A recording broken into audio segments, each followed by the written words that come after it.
Hey everyone, it's Shannon from the Fantasy Academy. Thanks for joining us this week. We're going to be going through quarterbacks, running backs, wide receivers, tight ends that you should be starting or sitting in week 4. But before we do that, please go ahead and subscribe to the Fantasy Academy. Every subscription we really appreciate. So thank you all, and let's get straight into it, starting with quarterbacks. This week, I'm going to be doing it from my phone.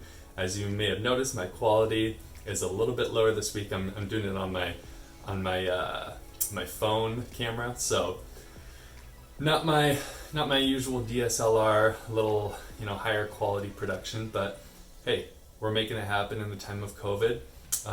I was indirectly contacted, in contact with someone whose husband contracted the COVID virus, so everything seems fine, but I'm doing everything from home. My camera is at my workplace, and I'm not going out to go and grab anything, so this is how we're doing it this week. With that said, let's get into quarterbacks for week 4 of the NFL. And I've got my notes off to the side here. The first quarterback we're going to talk about is Joe Burrow. He's been proving himself as a worthy fantasy quarterback, and he's going against the Jacksonville defense this week, and so he should be a strong play. And then we've got Jared Goff, who's been really strong the last 2 weeks, going against the New York Giants, who are a little down right now. They have some injuries, and Robert Woods, Cooper Kupp seem to really be coming on lately, and then he's got his tight end, Tyler Higbee. So things are going really well with the Rams offense. They seem to be flowing. And so Jared Goff is going to be a strong play in week 4 against the Giants. And lastly, for quarterbacks that you're going to start, Ryan Fitzpatrick.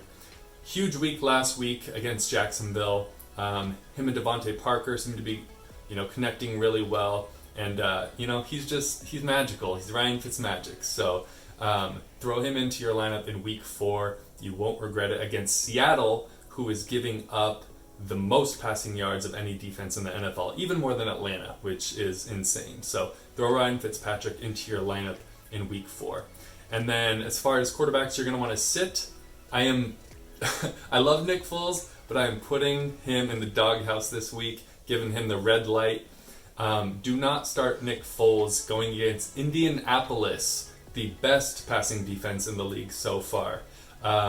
Yes, Nick Foles came in for Trubisky in week 3. He was amazing. Comeback kid. The dude is amazing. But he's going against the best defense that he could possibly go against in week 4.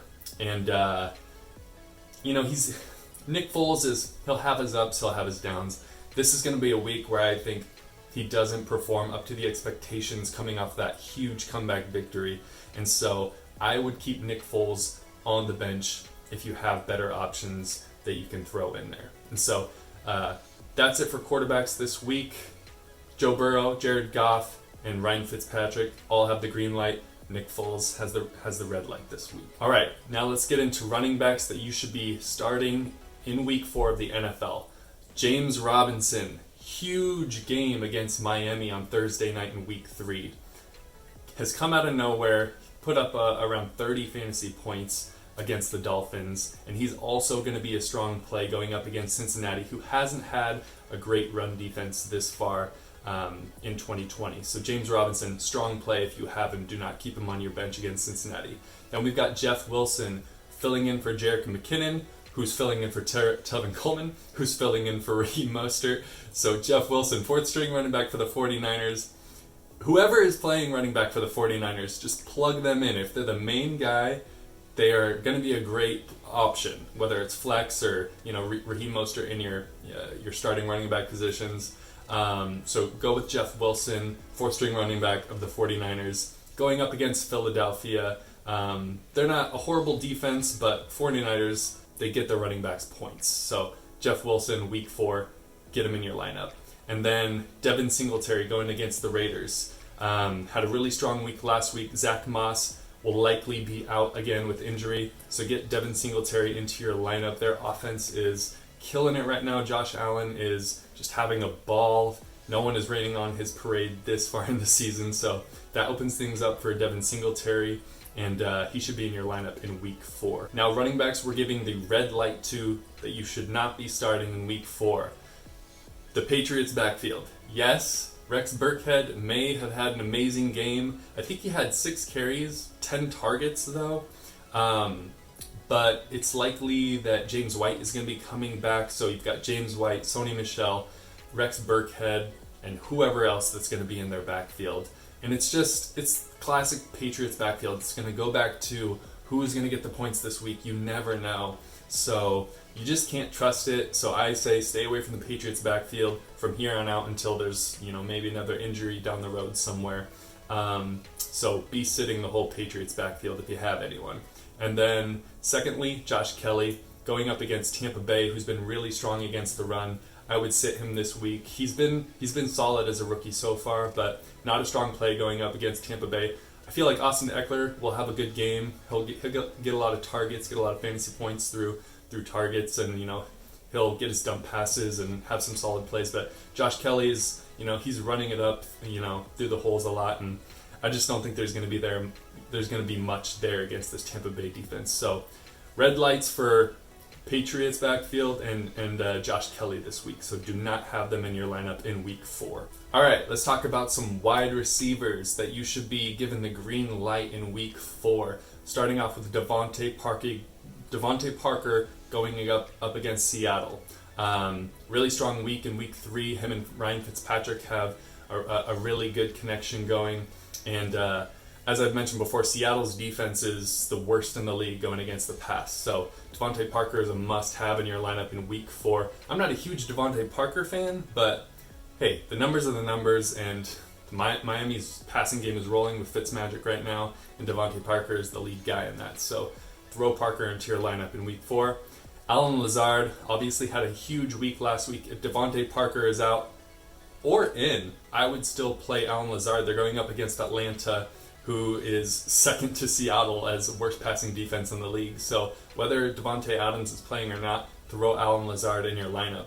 You could probably even have, if you have both of them, you could probably play both of them in your roster and still have a good week. And then Will Fuller going up against Minnesota. I mean, there's a theme, right?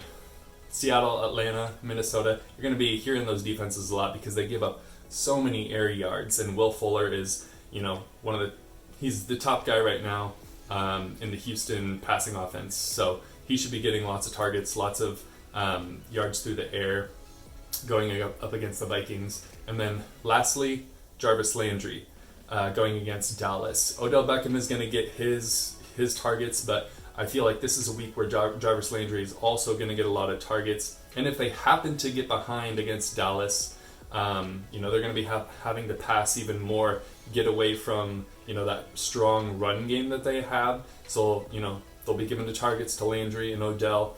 They haven't been using the tight end too much this season, so those two guys should be getting a lot of action in week 4. So make sure to start Devontae Parker, Allen Lazard, Will Fuller, Jarvis Landry in week 4. And then as for wide receivers that you're going to want to give the red light and not play in week 4, I've got Anthony Miller. He had a strong week last week with Nick Foles coming in, being the comeback kid, 2 touchdowns, but he's going up against that Indianapolis defense who is just locked down against the pass. And so stay away from Anthony Miller. I feel like Allen Robinson could still have a good game. I didn't want to put him in there as a sit receiver. He's a bigger bodied receiver. He can get up and get to the ball, but Anthony Miller is just a smaller, quicker guy that I don't think is going to be able to break away from this defense. So definitely sit Anthony Miller week 4. And then we've got Alshon Jeffrey. If he's back in the lineup, do not play Alshon Jeffrey in his first game back against San Francisco. They've got a really strong defense. Carson Wentz just can't get the ball out this season. Hasn't proven that he can do that very well yet.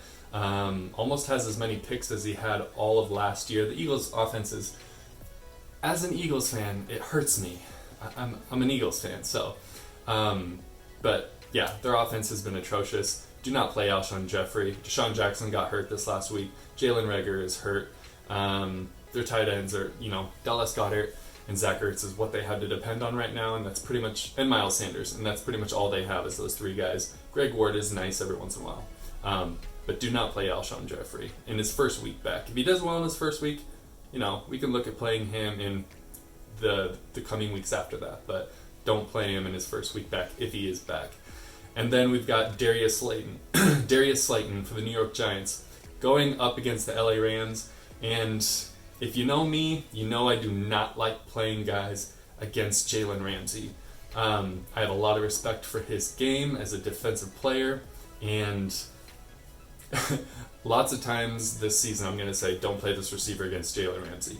Stephon Diggs did actually have a touchdown against Jalen Ramsey last week, and I almost didn't play Stephon Diggs, but I kind of had to because I wasn't sure about Kenny Golladay, whether he's going to be in or out, so I threw Stephon Diggs in, and it worked out. Stephon Diggs actually got a red zone touchdown. It was kind of a miscue by Jalen Ramsey, which doesn't normally happen, so I don't think that's going to be happening a whole lot this season, and so I try not to play wide receivers going against Ramsey, and so Darius Slayton's that guy this week. So giving the red light to Anthony Miller, Alshon Jeffrey, Darius Slayton in week 4 as receivers. And last but not least, we have tight ends. Let's go through who we're given the green light and who we're given the red light in week 4 of the NFL. Starting off Thursday night, Noah Fant going up against the New York Jets. Yes, the Broncos offense is, pretty much in crumbles. They lost Drew Lock, they lost Phillip Lindsay, they lost Cortland Sutton, and, they've got Jeff Driscoll playing quarterback. But Noah Fant is, he's the guy who's going to be getting the ball a lot. And especially going against a Jets defense, he could have a huge week on Thursday night. So definitely get Noah Fant into your lineup. And then we've got Mike Gesicki, had a touchdown last week against Jacksonville, going up again against that Seattle defense who gives up so many passing yards. So he should be seeing a lot of yards through the air, and hopefully a lot of red zone targets as well. So make sure to get Gesicki into your lineup in week 4. We've got a lot of tight ends this week, by the way. Next is Robert Tonyan. I didn't have any faith in Robert Tonyan last week. I'm a guy who likes to see players, be consistent at least over 2 to 3 weeks, usually more around 3 weeks before I really trust them. And Robert Tonyan has done well the last 2 weeks, and he has a really good matchup this coming week 4, against Atlanta. So I say throw Robert Tonyan in if you don't have a better option, if you don't have a really solid tight end option. Robert Tonyan is a solid play this week going against Atlanta.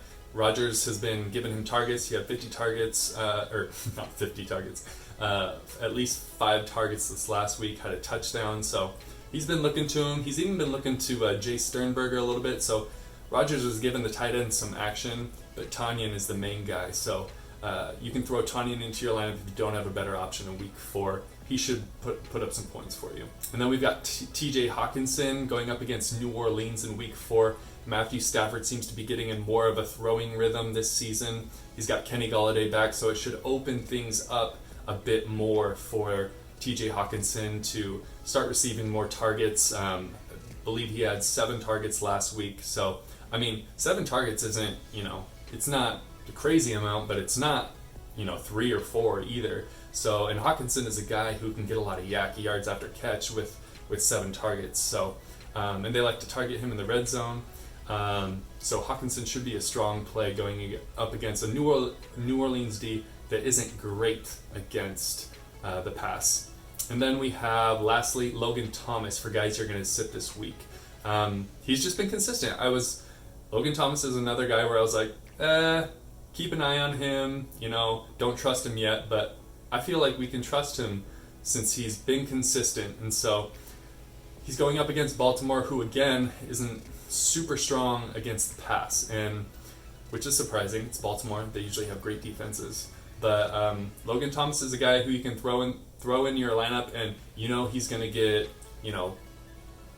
minimum 4 targets a week, and they're going to target him in the red zone a lot. It's either going to be Logan Thomas or Terry McLaurin in the red zone that they're going to try and hit. So if you don't have a better option, throw in Logan Thomas in there. And then for guys, tight ends that you're going to give the red light to, that you're not going to play, got Chris Herndon and any Tampa Bay tight ends. So Chris Herndon, I thought last week they were going to start throwing to him a lot more because they literally didn't have any other options. and they just haven't. They just won't throw to Chris Herndon. No one knows why. What are you doing, Adam Gase? But he hasn't been any type of consistent, and so you can't put him in your lineup at this point. And even if he is the only guy they should be throwing to, you can't put him into your lineup. Sam Darnold, man, that roster is just completely depleted. I feel horrible for Sam Darnold. But yeah, Chris Herndon is not going to be in your lineup this week. Give him the red light. Tampa Bay tight ends, Rob Gronkowski and O.J. Howard. Almost wanted to say O.J. Simpson, but let's not go there. O.J. Howard. Gronk almost had a touchdown this last week, actually. Brady almost hit him in the end zone for a TD, but it didn't happen. And really, Gronk just has still done nothing. O.J. Howard has had one good game week 1. But other than that, like I said last week, Bruce Arians, he's just not making the tight ends a focal point of this offense. And so they're doing a lot of blocking, not a lot of receiving of the ball. So stay away from Tampa Bay tight ends until they start producing a bit more over a few weeks and being more consistent. So that is it from me. Again, my name is Shannon Hartley with the Fantasy Academy. Make sure to leave your comments. Let us know who you're going to be giving the green light to, who you're going to be starting this week, and who you are giving the red light to, who you are definitely leaving on your bench this week. Go and leave some comments. Let's have some discussion. And be sure to subscribe to the Fantasy Academy. Every click helps. So go and subscribe. We thank you so much, and you'll get our videos as a notification each week. So go ahead and do that. And we will be back next week with Stardom Sit 'em for week 5 of the NFL. We'll see you then.